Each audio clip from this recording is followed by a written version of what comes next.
We're here to provide an update to the public on the severe winter storm that's crisscrossing our state as we speak. First, as it concerns the weather. The National Weather Service forecasts a wintry mix, primarily freezing rain, until Thursday in west, central, and north Texas, with sub-freezing temperatures expected throughout the week. Heavy rainfall and even flood potential is in the forecast for Wednesday and Thursday in central, east, and southeast Texas. As it concerns the roads, as you might perceive, driving conditions are extremely dangerous right now in many parts of the state of Texas. According to TxDOT, where you'll get a more detailed briefing momentarily, approximately 1,600 roads are impacted. TxDOT has used more than 1.3 million gallons of brine and other material to treat the roadways. There are about 2,100 pieces of equipment being used by TxDOT. Because of icing, many roads in Texas will remain very dangerous for the next 24 to 48 hours. Be cautious, especially for things like black ice, where you're driving down the roadway, you have no idea that what you're about to cross is ice. And if you hit your brakes on it, it can cause your car to completely lose control. Anybody who needs to be out driving needs to be very cautious of the conditions, because your eye may not be able to perceive the hazard that's in front of you. 18-wheelers in particular need to be extra vigilant. And you see the sign in front of me I want to call attention to. DriveTexas.org is a website location that you can go to learn about weather conditions on roadways as well as road closures. As it concerns a power update, as of 9 o'clock this morning, there were approximately 7,000 power outages across the state. These outages are actively being addressed by local utilities, the utility that provides power to your home. The Public Utilities Commission expects to see some local outages as a result of icing of electric infrastructure and power lines.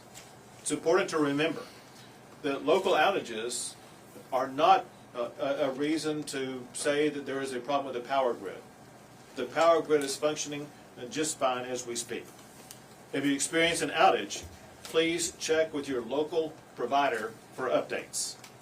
If you need help identifying your provider or finding their contact information, please visit the Public Utilities Commission website at puc.texas.gov/storm. Utilities deployed resources in advance of the event to address icing as issues arise. And once again, to emphasize, the power grid itself is functioning very effectively as we speak right now, and there is not anticipated to be any challenge to the power grid in the state of Texas. One thing that's important during times like this is for the public to be aware of warming centers. As of this morning, more than 60 warming centers have been opened by local officials across the state. These warming center locations can be found at tdem.texas.gov/warm. The public is also encouraged to call 211 and visit 211texas.org to monitor local media outlets for their closest warming center. As far as responders are concerned, there are a total number of 14 state agencies that are responding to this winter storm. There are almost 4,000 professionals who are working to respond to the storm, and more than 2,500 pieces of state equipment are being used to respond to the storm. The Texas National Guard, they are now operating 24/7 to assist in responding to the storm. They have 6 winter weather packages positioned across the state to assist stranded motorists, clear roadways of debris and provide welfare checks to Texans. They have engaged at least 55 vehicles as well as 124 responders. And they've rostered helicopters to be able to deliver food and water as needed. The Texas Parks and Wildlife has at least 30 responders focusing on to be ready for search and rescue operations. Going back to the Public Utilities Commission, power outage monitoring and coordination with utility providers is an ongoing thing that they are doing. They have plenty of reserves and plenty of power. The Railroad Commission, you'll hear from Commissioner Christy Craddock about that here shortly. DPS, they're responding to many crashes across the state. Listen, there's a lot of vehicle accidents across the state because of the status of the roadways, and DPS is among the professionals responding to that. In closing these comments, there are many state and local government offices and schools throughout the state that are impacted in these areas that are currently closed. They may remain closed for the remainder of today and possibly tomorrow. Those decisions will be made at the local level. Texans should use extra caution on the roadway. And once again, visit drivetexas.org to check road conditions before you go out and travel. Texas can locate winter weather resources by visiting tdem.texas.gov and clicking the Winter Weather Resources button on the homepage. We appreciate everybody and their cooperation in the state of Texas to do everything you can to protect your own safety by making sure that you stay off the roadways and assist others as needed. At this time, I will pass to the Texas Department of Transportation. Thank you, Governor. As the Governor said, driving conditions around the state due to the weather that we're seeing are very dangerous. And we have had a period now of about 24 hours of significant icing that have caused these conditions. Not only are they dangerous, but they're also very dynamic. The way this weather system is set up, there can be some very narrow bands, there can be spots that can at times create a false sense of security for motorists. Where they're driving along and then you hit an area where there may have been a band of precipitation come through, freezing precipitation, that can surprise motorists and create even more hazardous conditions. Our crews have been mobilized across the state now for several days, treating roadways, pre-treating roadways, and now responding to the conditions that we're seeing. Most of that is focused in this winter storm warning area that many of your media outlets have shown on the weather broadcast, which encompasses a very broad area of the central part of the state of Texas, and that area is beginning to grow as this event continues. I also want to thank many of our partner agencies in the state, the Texas Forest Service, the Department of Public Safety, Texas Military Division, Texas Parks and Wildlife Department, and some of our adjoining districts have not been impacted but have sent crews to help backfill and support along with contract operations. The Governor talked about the number of equipment and the personnel that have been mobilized, and it continues, as I said, to be a very dynamic situation. We have seen issues throughout the state in the Metroplex. A number of freeway sections and ramps and overpasses have been impacted. They have been closures at times, extending all the way down to here in Austin, and we expect that area to continue to grow. And then we've seen some very significant incidents occur in some of our rural areas, Interstate 20 in Parker County, out near Weatherford and Kimball County, along I-10 in the Junction area. In those two areas, we had incidents where two tractor trailers got involved in a crash, and that shut down the interstates in both of those locations. And when those things happen, it takes a while to get those vehicles cleared and to get those roadway sections reopened. And we're experiencing and continuing to experience precipitation, freezing precipitation in those areas. As the traffic backs up, we're not able to get in and treat that, and it may take a while for us to be able to clear locations when these types of incidents occur. We continue to be in the middle of an event that we expect will continue to extend for another 36 to potentially 48 hours. The conditions right now are dangerous, and they are likely to get worse. And so we're continuing to emphasize, if you must drive, slow down. If there's any way that you can avoid driving, please do so. Please don't get out on the roadways if you can allow that, it can make that occur. If you do have to get out as well, be prepared, particularly if you're traveling in rural areas, that you may be delayed for many hours. And so take plenty of fuel, water, coats, blankets even. And as the governor pointed out, drivetexas.org is a site that we continue to use to update road conditions and provide the most up-to-date information possible to motorists and to media outlets. All right. Thank you very much. And now Commissioner Christy Craddock with the Texas Railroad Commission. Thank you, Governor.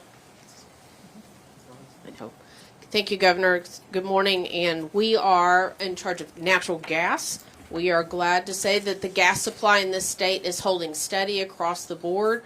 We've got 25 BCF will be produced today, which is a lot of natural gas. Production is holding steady as well, with limited exceptions and some spots out in West Texas and where there's some ice. And we appreciate TxDOT keep getting those roads and keeping those roads open for safety for our people out there traveling. And pipeline operators are reporting that pressure is steady and that those lines are packed. So we should have plenty of gas for the state. If you have an LDC issue, please contact your local distribution companies, but those companies are reporting that they have plenty of gas and that they are operating. Remember, if you smell gas, please turn it off and call. We want to make sure people are safe as we are heating our homes today. But we should have plenty of gas, and we are appreciative working with our partners to keep Texas going today. Thank you very much. And now Director McCraw, the Director of the Texas Department of Public Safety. Thank you, Governor. The safest place to be if you're in the impacted area is to be at home. If you must get on the highways, the roadways, doesn't matter where it is, in city, in rural areas, it doesn't really matter. I said, then just keep in mind, if you think that you might be driving too fast for the conditions, you are. Slow down. If you are in a crash or you have to stop, the safest place to be is remain in your vehicle with your seatbelt on, get off the roadway. If you can do that, you can help us, you can help emergency responders around the state. And if you do get in trouble, if you're stranded, you know, on the back of your driver's license, there's a roadside assistance number you can call, number one. Secondly, if anybody is injured, please call 911 so local responders can get to you. Thank you. Director, would you please also share information about the injured trooper? Well, yes, sir, unfortunately, early today, which happens often in these storms like that with a trooper, and as you can imagine, always getting out, having to check. When you get out of that vehicle, you're at risk. And I believe he's arrived at the hospital now. It took about an hour and a half to get to the hospital, and he's certainly has some serious injuries because a person was driving too fast for the conditions, lost control of the vehicle, and ran into our trooper. Thank you very much. And now we have Peter Lake, the Peter Lake, the Chairman of the Public Utilities Commission. Thank you, Governor. I want to echo what the Governor said about the status of our power grid. We have adequate supply of generation to meet the demand for electricity across the ERCOT system. The reforms that were put in place are working. They worked last winter, they worked in a record-setting summer last summer, they worked last month, and they're going to work this week. We have plenty of reserves to make sure that the ERCOT grid is stable and powered throughout this weather. As the Governor said, the primary concern this week is icing at the local level. Ice accumulating on tree branches and power lines can lead to downlines and local outages. If your power goes out, call your local utility. You can find your local utility on the back of your monthly bill. If you need the contact information, go to puc.texas.gov/storm to find information about the utilities across the state. And most importantly, under no circumstances approach or touch a down power line. These power lines can still be energized and electrified, and they can electrify nearby objects like cars and fences. So please, please, please, under no circumstances approach a down power line, even if someone is connected to it or in peril. Call local emergency officials immediately. Again, the grid is secure. We have adequate reserves. This is any outages will be local.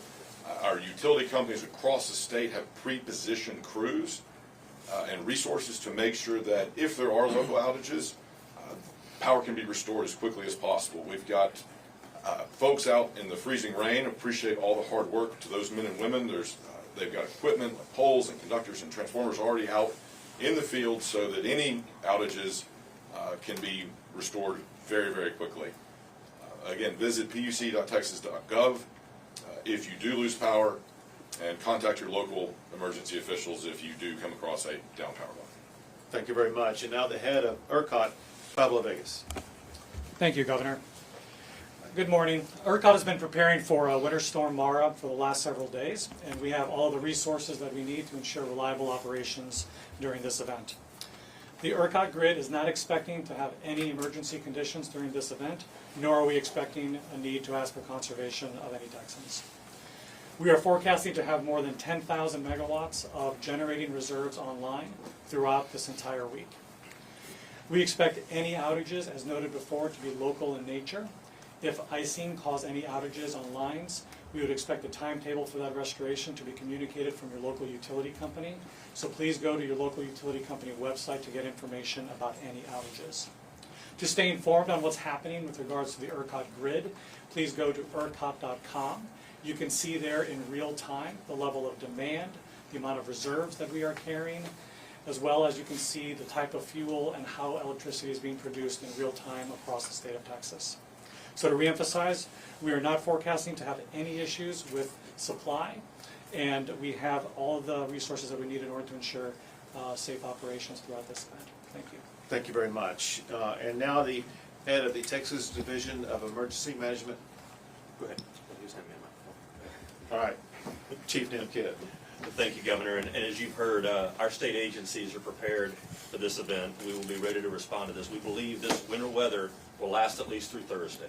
And so state agencies and our local government partners are ready.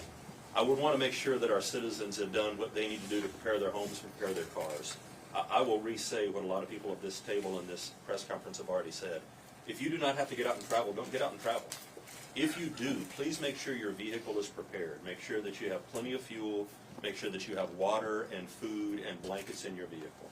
You've also heard that the electric grid in Texas is ready for this event.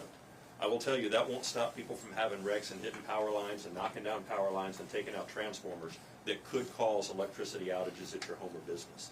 You need to be prepared for that as well. Our local crews are out on the streets working around the clock to get services restored as fast as possible. If your house loses power and you decide to use a wood-burning or gas-burning appliance, please be very mindful of carbon monoxide exposure and carbon monoxide deaths. Those injuries and deaths are preventable during cold weather snaps like this. If you're going to use a gas-burning or wood-burning appliance or a generator inside your home, you've got to make sure there's plenty of ventilation there. And then finally, Governor, I want to thank all the first responders that are out there on the streets putting their lives at risk to keep Texans safe and keep the roads moving. Thank you very much.